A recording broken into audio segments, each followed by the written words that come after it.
It was a heck of a basketball game. If you didn't care who won the game, you had to be entertained. You had to feel good about college athletics because it was two teams going very, very hard at each other. Uh, they made some plays down the stretch that they needed to make, and we didn't quite make the ones that we needed to make. I told the guys in the locker room, and I believe this from the bottom of my soul, that Fred is a great guy. I love Fred Hoiberg and his team. They're a fun team to watch. I've watched them this year, and Fred's one of my favorite people, probably the most favorite guy I've ever played against when I was a coach and he was a player. And his locker room was really happy. My locker room was really sad. But I wouldn't trade my kids for anybody. I've truly been lucky to coach a great group of kids that took care of me all year long. Okay. Questions for the student athletes? Again, please raise your hand, wait for the microphone, and give us your name and affiliation. On the left. Jake Trotter, ESPN.com. Guys, how difficult is it to lose that way where you think you might get a chance for a shot and then, they take it away and say there's no time left? James, why don't you start? It's just, I guess, heartbreaking to be there and have the opportunity late in the game, despite, all that we went through for 40 minutes. And then for Kane to hit that shot, it's tough. But, no one play really defines a game. For 40 minutes we battled and we just came up on the losing end. Leslie. Yeah, like James Michael said, it's hard. Kane hit an unbelievable shot. And when you think you have an opportunity at the end and realize that, the time went out and you don't have an opportunity, it's tough. You're hoping that you're going to have that opportunity, but you don't. So, it hit us hard. One thing I would like to say is we're not laying this on the officials. I mean, we made some mistakes. We practice all the time in that situation for five guys to be calling timeout, and I'm supposed to be calling timeout. And I was calling timeout. Referees didn't recognize it. We practiced those scenarios, so we made mistakes. Let's not anybody lay it on the officials or anything like that. We didn't call the timeout with 1.6 seconds to play. The referee said that the clock operator started the clock late, and they didn't recognize my calling the timeout. And then when they did recognize calling the timeout and went to the monitor, they realized that the clock operator had started the clock late, and so there should not have been any time left when they did make the observation that we were calling timeout. So let's not lay this on the officials, and that's what my kids are just saying. It's very difficult, but nobody's blaming the officials. Okay, again, questions for the student athletes? Raise your hand and wait for the microphone. Second row on the far right. Greg Barnes in South Carolina. For James Michael, you guys, I think, scored 12 points in the paint in the first half, had 28 after halftime. Just curious, what was the conversation at halftime about forcing the ball down into the paint?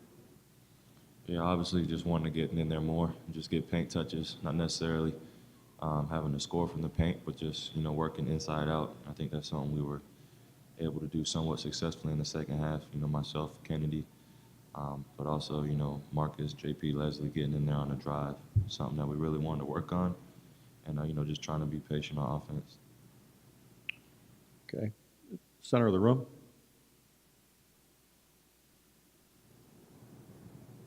This question is for James. Jeremiah Short, South Boston News Observer. James, how does a game like this kind of motivate you going into next season, losing an emotional game like this?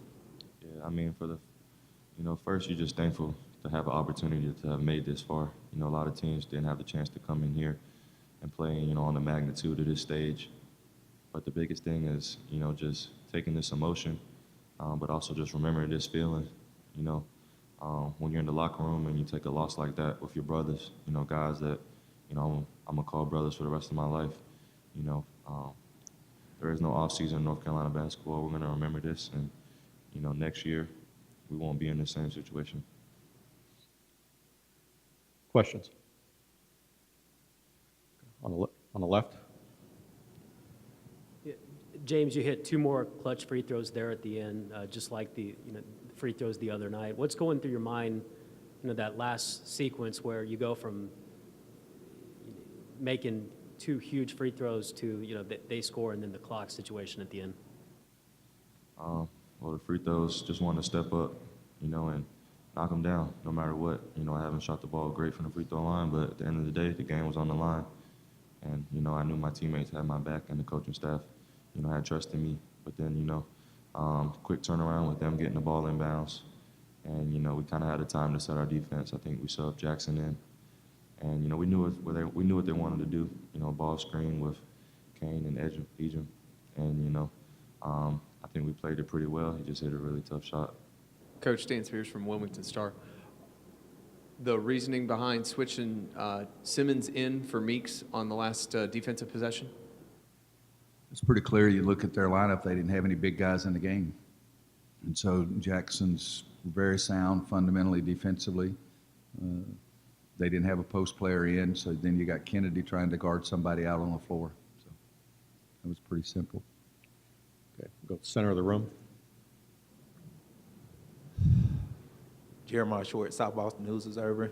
Coach William, obviously at the emotional loss like this, you're not probably looking too forward toward next season. Talk a little bit about things that you can kind of build upon from a season like this. Obviously it didn't go the way you would like it to go, but talk about some of the things you did see from this team that you can look toward next year.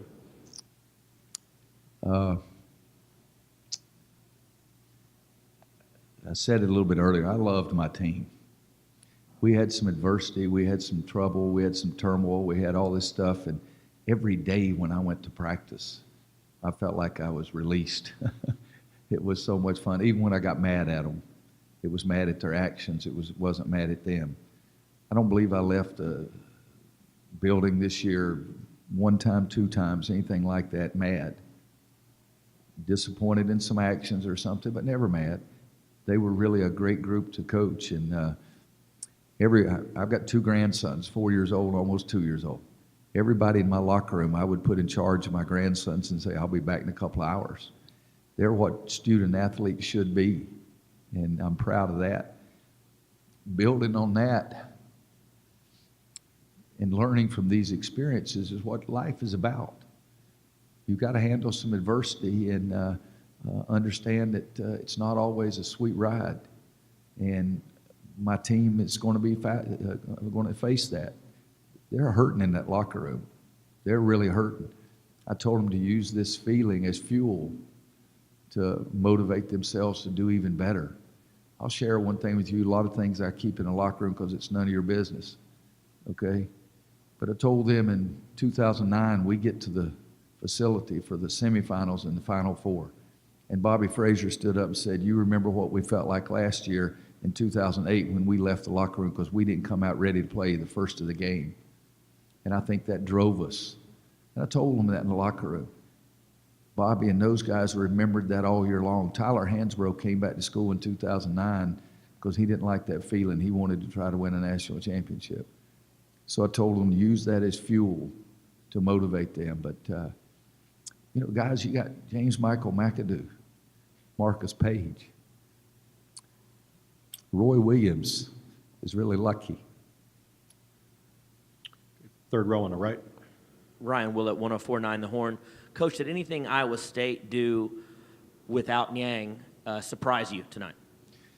Coach Smith used to always say hated to play somebody when they've lost one of their very important players the first game because everybody's going to be so emotionally into it. And I think they were. We wanted to be emotionally into it also. But they're really a good team. I mean, they really are. They're a 3 seed. You look at their RPI was 7. They had a better RPI than Virginia, who won our league. And Virginia was 8th in one of the RPIs. And so I knew that they would come out and really play. I went down and talked to Niang before the game. I saw him sitting on the bench because it reminded me of what happened to us in 2012, I guess it was, or 11, 12. And, for us, losing John Henson and getting him back but never being able to be what he was, but then losing Kendall Marshall completely, I thought we had a chance to win the national championship that year. And so I told him good luck, and I was so sad for him, and I really was. But you got to congratulate Kane and Ejim and those guys. I mean, they played their tails off. I was trying to look. Naz Long a guy that came in and off the bench and made a huge three for us when we go up 3, and 6 seconds later they tie it up. So you just got to congratulate them, and they pulled together, and Fred did a great job. Second row, far left. Coach Smith, John Whistler, San Antonio Express News. What kind of an impact did losing Bryce have on the game, on your team, and did it change the way you did anything? It was they lost a great player too. It's for us, it's hard to lose, or as coaches, it's hard to lose a guy within the game, because then you have to make changes on the fly.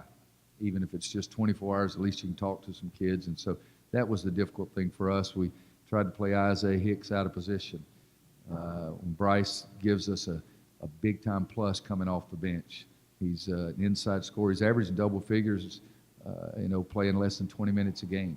So it was a big loss for us. But the biggest place probably was trying to play some other guys who wouldn't have had that time, and the offense that we lost without Bryce being in there. And to be honest with you, Bryce is not a great defensive player by any means, but boy, protects a lot of things around the rim and blocks a lot of shots around the rim, and we didn't have that possibility out there today. Second row, far right, and this will be the final question. Greg Barnes in South Carolina. Coach, I believe Iowa State made 7 of their last 8 shots, 17 points after the final media timeout. Was it a matter of those guys just making plays? Were there some defensive breakdowns there, or was it a combination of those two? I'm sure it's a combination of those two. I mean, you got to congratulate them. In the gym with nobody standing there, you don't make threes all the time. And we're up 8, and Marcus took a shot probably a little earlier in the shot clock than we wanted, and they make a 3. And then James Michael comes down, they call an offensive foul, and they make a 3. So all of a sudden it's a 2-point game. And then we get it back, and it's a tie game, and Leslie makes a 3 for us, and then 6 seconds later, they make a 3 themselves. And we needed to do a better job of getting back in defensive transition, there's no question. But still, you got to congratulate them on making plays. And, yeah, it would have been nice to get some points, 3 straight possessions, when we didn't get points, because after Marcus missed the jump shot and James Michael got the offensive foul called, Kennedy got the offensive rebound and missed the layup. So it was a little bit of both. We didn't capitalize when we had the ball, and I think I'm right on those 3 possessions. So it was a combination of we didn't take advantage of some opportunities we had, and they made big plays.